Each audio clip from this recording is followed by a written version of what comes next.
Welcome back to another video, y'all. Today we have an absolute banger and another Season 2 build for y'all. Of course, none other than my D-Man build. Let's not waste any time. Let's hop right into it for y'all. Let's get it. So for Season 2, very similarly to Season 1, I am going to be rocking with a PMD. I will be going 6'1", 160 pounds, which of course I did say it before, but if you do not know, you only get 96 speed and 96 excel at the max. But for me, it is absolutely worth it to have that longer stick range and kind of increased range for your poke checks, stick lifts, and everything like that, as opposed to having one additional speed from it. You can of course shoot whichever hand you want to, and X factors we will come back to as always. First, for your technique attributes, we're of course just going to max out our skating, so we are going to add 7 to our speed, then we're going to add 5 to our agility, then we're just going to simply take 6 off our wrist shot accuracy and 5 off our slap shot accuracy, because accuracy is just not useful to me. It does not matter what your accuracy is, you are going to hit so many posts this year, it's not even funny. Next, for your power attributes, we're just going to add 5 to acceleration, which I know kind of contradicts what I said before, but we will make up for the acceleration later. I promise you. We're going to add 3 to puck control, because if you do not know, puck control actually helps with pass intercepts, which I just found out recently. Shout out to my guy Red Champ. Then we're just going to add 2 to our endurance, because occasionally, not as much as Season 1, but you will occasionally see red truck, blue truck, everything like that, and you want to at least have something to help counter that as well. And we're just going to simply take 9 off slap shot power. If you're a D-man who maybe takes a lot of slap shots from the blue line and you're trying to, maybe take shots in 6s as well, look for tips, everything like that, then maybe you want to go a little bit higher. But I'll be honest, I take way more wrist shots than I do slap shots, especially as a D-man. So that's why I took 9 off slap shot power and only 2 off our wrist shot power. After that, for your playstyle attributes, I really just tried to round this out as much as I possibly could. So I added 3 to offensive awareness, 6 to body checking, and 6 to defensive awareness, so that you are just a phenomenal 200-foot player. Then I took 9 off stick checking and 2 off passing. And I know you're probably thinking, why are you taking so much off stick checking? And I just don't think it's super useful as an attribute, actually, especially when we use something later in the build to kind of make up for this.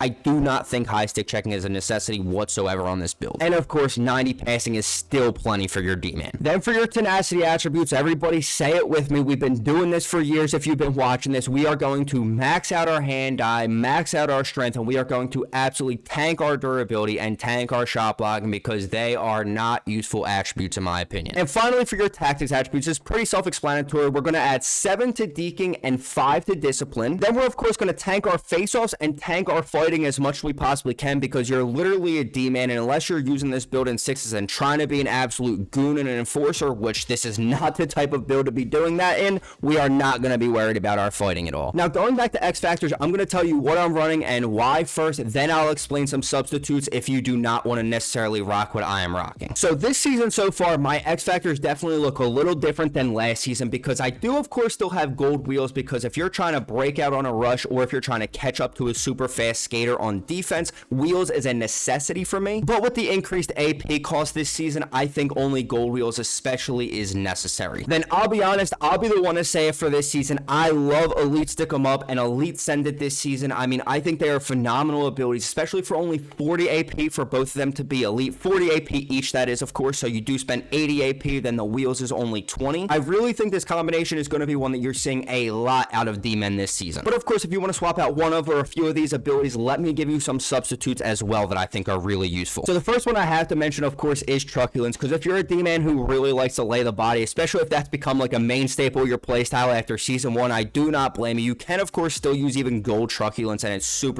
useful. For me this season, it's just not worth it with the increased AP cost, unfortunately, but that's just personal preference for me. One that I'm super curious about this season, and one that I'll definitely be trying once I unlock it. If you do not know, you do unlock Quick Pick Elite at tier 30 in the free season pass for this season, and I was a really big fan of blue Quick Pick. I told y'all that in my last D-man build, so I am super curious to see how elite Quick Pick is, especially for only 40 AP as well. If you're a D-man who really likes to shoot, you could of course go with like a 1T or a rock. It's a whole lot of shots, and if I do, they are pretty close to the net, and I'm kind of going up for a break or a breakaway or something like that, so that's why I'm avoiding shooting abilities for me personally. But you could of course go with your elite edges if you want some increased ability and increased skating, or if you find yourself getting absolutely smoked a lot, you could still go with elite warrior, and that again is only 40 AP for this season. This is the D-man build that I'm going to be rocking with for Season 2. If you did enjoy this build and you are enjoying these videos, please feel free to drop a like, comment any other builds you want to see me create in the ESHL down below, whether it's players or of course specific playstyles, and of course sub with notice on so you don't miss any of these bangers in the future. I greatly appreciate you boys watching.